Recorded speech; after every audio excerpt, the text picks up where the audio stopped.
बिस्मिल्लाहिर्रहमानिर्रहीम। अस्सलाम वालेकुम व्यूअर्स। आज की रेसिपी बहुत ही मज़े की बनने वाली है। बहुत ही मज़े के ढाबा स्टाइल बीफ शामी कबाब की रेसिपी आपके साथ शेयर करूंगी। तो यहाँ देखिए, इसके लिए मैंने 1 kg चने की दाल ली है और दाल को 3 से 4 घंटे पहले मैंने भिगो के अच्छी रख दिया हुआ था। और ये बहुत ही अच्छे से भीगी हुई दाल है हमारे पास। और इस दाल में कम से कम मैंने मैयर किया 2 गिलास के करीब अभी इसमें पानी मौजूद है।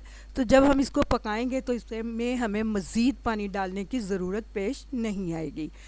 तो यहाँ पे मैं आपको क्वांटिटी बता देती हूँ गोश्त की। तो ये मेरे पास बीफ का गोश्त है, हाफ़ kg बोनलेस बीफ लिया है मैंने। और साथ में 250 ग्राम यानी कि 1 पाव मैंने चिकन बोनलेस का इसमें यूज़ किया है। दोनों को मिक्स करके आप कबाब बनाएंगे तो बहुत ही मज़े के कबाब बनेंगे। तो चलिए रेसिपी को स्टार्ट करते हैं और बनाना शुरू करते हैं बहुत ही मज़े के बीफ शामी कबाब। तो इसमें जो मसाला जात हम डालेंगे उसमें प्याज हैं 2 मीडियम साइज़ की, जिन्हें मैंने रफली कट किया हुआ है। 2 चम्मच भर के मैंने हरी मिर्च का पेस्ट लिया है यहाँ पे। और एक बड़ा टुकड़ा मैंने अदरक के पेस्ट का लिया है, ये मेरे पास फ्रीज़ हुआ है। तकरीबन ये 1.5 टेबलस्पून पेस्ट होगा। ये मैं इसमें ऐड करूँगी।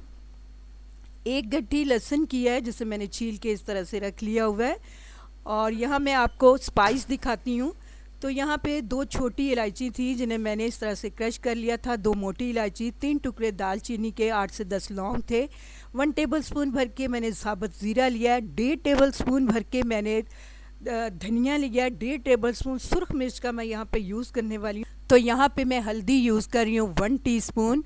तो ये मेरी होममेड हल्दी है, इसकी रेसिपी आप मेरे चैनल पे देख सकते हैं। 1 टेबलस्पून मैं इसमें नमक यूज़ करूँगी। अकॉर्डिंग टू टेस्ट आप नमक इसमें ऐड कर सकते हैं। तो यहाँ देखिए व्यूवर्स, मैं शामी कबाब का मेज़ा एक कुकर में रेडी करूँगी। तो कुकर को मैंने चूल्हे पे रख दिया है, फ्लेम ऑन कर दिया। तो सबसे पहले मैं ये दाल चने की जो मेरे पास है पानी समेत मैंने ऐड कर दिया है। गोश्त डाल दिया इसमें, दोनों तरह का जो गोश्त है वो डाल दिया। यहाँ पे प्याज, हरी मिर्च, लहसुन और अदरक ये भी डाल दिया मैंने। सारे स्पाइस इसमें मैं इसी टाइम पे ऐड कर दूंगी। अच्छी तरह से इन सभी चीज़ों को हमें मिक्स कर लेना है। तो यहाँ पानी की क्वांटिटी मैं पहले भी आपको बता चुकी हूँ, मैंने 2 गिलास ऐड किए। नॉर्मल जो ग्लास होते हैं वही ग्लास मैंने यूज़ किए हैं इसमें। तो ये पानी इनफ रहेगा अमेज़े को रेडी करने के लिए। तो इसे मैं बंद कर दूंगी 20 मिनट के लिए, प्रेशर दे दूंगी इसको। तो 20 मिनट के बाद मैं दिखाती हूँ आपको इसका लुक कि हमारा शामी कबाब का अमेज़ा किस तरह का रेडी हुआ है।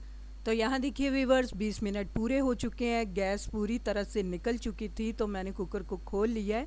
यहाँ देखिए पानी की क्वांटिटी कितनी बेस्ट रही है, गोश्त गल चुका है, दाल भी हमारी अच्छे से नरम हो चुकी है। तो आप चाहें तो इसे थोड़ा ठंडा करके चॉपर में भी पीस सकते हैं, लेकिन मैं यहाँ पे आज इसे लकड़ी का जो घोटना होता है उसके साथ हमें इसे पीसना है। तो मैं उसको यूज़ करते हुए इसे पीसूँगी। और अगर आप लकड़ी का घोटना यूज़ करना चाहते हैं तो इसे गरम गरम ही पीसिएगा, क्योंकि ये गरम गरम ही इस तरह से पीसी जाती है। अगर ठंडी होगी तो ये बहुत ज़्यादा हार्ड हो जाएगी और आपसे पीसी भी नहीं जाएगी। तो ये सबसे इजी मेथड है शामी कबाब के अमेज़े को रेडी करने का, कि इस तरह से आप गरम गरम इसे अच्छी तरह से पीस लें। तो मुझे यहाँ पे लगेंगे 5 से 6 मिनट इसको इस तरह से घोटते हुए। तो मैं दिखाती हूँ आपको 5 से 6 मिनट के बाद। तो यहाँ देखिए व्यूवर्स, दाल गोश्त हमारा बहुत ही अच्छे से घुट चुका है और इसके रेशे भी इसमें आपको नज़र आ रहे होंगे। बहुत ही अच्छे से रेशे इसके शामी कबाब के बने थे।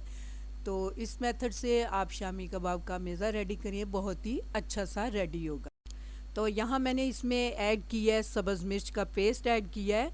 मुझे मिर्चें थोड़ी सी कम लग रही थी। और यहाँ 2 चम्मच भर के मैंने गरम मसाला भी इसमें डाल दिया। ये बहुत ही अच्छी सी खुशबू देगा और बहुत ही इसमें एक अलग से टेस्ट आएगा। इस तरह से आप एंड में जब ये डालेंगे गरम मसाला पाउडर। तो यहाँ पे मैं वो खड़े मसाले आपको दिखा रही थी जो मैंने इसमें डाले थे, उसको मैंने निकाल लिया था घोटने से पहले, साइड पे कर दिया था ताकि वो मुंह में आते हुए अच्छे नहीं लगेंगे और घुटेंगे भी नहीं इसके साथ।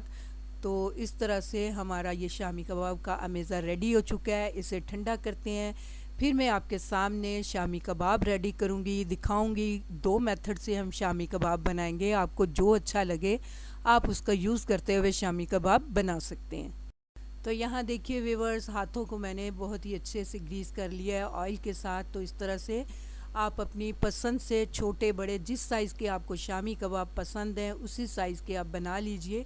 तो इस तरह से हम हाथों से भी बहुत ही अच्छे से शामी कबाब बना सकते हैं।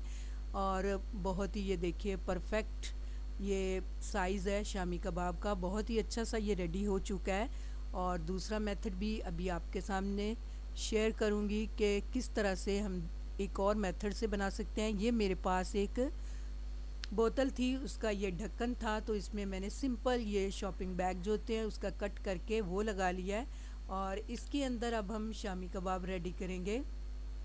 ये शामी कबाब भी बहुत ही अच्छा बनता है।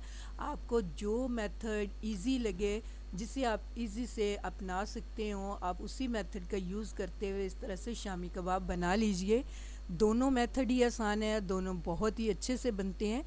तो यहाँ देखिए ये शामी कबाब हमारा बन चुका है। तो इसे मैं निकाल के आपको दिखाती हूँ कि इसकी शेप किस तरह से आई है। ये देखिए इसकी शेप भी बहुत ही अच्छी सी बनी है। तो इसी तरह से मैं सारे शामी कबाब बना के रख लूँगी, फिर मैं दिखाती हूँ आपको। तो यहाँ देखिए व्यूअर्स, शामी कबाब हमने रेडी करके रख लिए हैं। कुछ कबाब मैंने रखे हैं फ्राई करने के लिए यहाँ पे अलहदा सी प्लेट में, और ये कबाब जो मैंने ट्रे में रखे हैं इसे हम फ्रीज़ करेंगे। इस तरह से मैंने प्लास्टिक शीट ली है ट्रे के साइज़ की, उसके मैंने काट लिया था, और इस तरह से हम ये पीस इसके ऊपर रखते जाएंगे, फिर ऊपर कवर कर देंगे। इस तरह ये मैं सारे फ्रीज़ कर लूँगी शामी कबाब, और इसे आप महीनों तक यूज़ कर सकते हैं, ये ख़राब नहीं होंगे। और एक और बात कि इन कबाब को आप पहले ठंडा कीजिए, उसके बाद इन्हें फ्राई कीजिए, तो ये बहुत ही अच्छे से फ्राई होते हैं। तो मैंने कुछ कबाब पहले से ठंडे करके रख लिए हुए थे, तो अब हम इन्हें फ्राई करेंगे। तो यहाँ देखिए मैंने अंडा लिया है, अंडे को थोड़ा सा नमक डाल के मैंने बहुत ही अच्छी तरह से बीट करके रख लिया हुआ है। तो यहाँ देखिए एक पैन लिया है मैंने, पैन में ऑयल डाल दिया है। ऑयल हमारा गर्म होता है तो मैं शामी कबाब की जो हमारे पास टिक्की है उसको अंडे में डिप करके इस तरह से मैं फ्राई कर लूँगी। तो बहुत ही अच्छा सा गोल्डन कलर आने तक हमें इसे फ्राई करना है। तो यहाँ देखिए दोनों साइडों पे बहुत ही अच्छा सा कलर बस आने ही वाला है। इस तरह से चेंज करके दूसरी साइड भी हम इसकी पका लेंगे। तो जो ही ये फ्राई होती है मैं दिखाती हूँ आपको। तो यहाँ देखिए व्यूअर्स, शामी कबाब हमारे बहुत ही अच्छे से फ्राई हो चुके हैं, ये बहुत ही मज़े के बने थे। और अगर आप शामी कबाब लवर्स हैं तो इस रेसिपी को आप ज़रूर ट्राई कीजिएगा, ये बहुत ही टेस्टी बनते हैं। उम्मीद करती हूँ आपको मेरी ये ढाबा स्टाइल शामी कबाब की रेसिपी पसंद आने वाली है। अगर आपको मेरी ये रेसिपी अच्छी लगे तो मेरी रेसिपी के नीचे लाइक का बटन दबाइए, और अगर आप मेरे चैनल पे नए हैं तो काइंडली मेरे चैनल को सब्सक्राइब कीजिए। अल्लाह हाफिज़।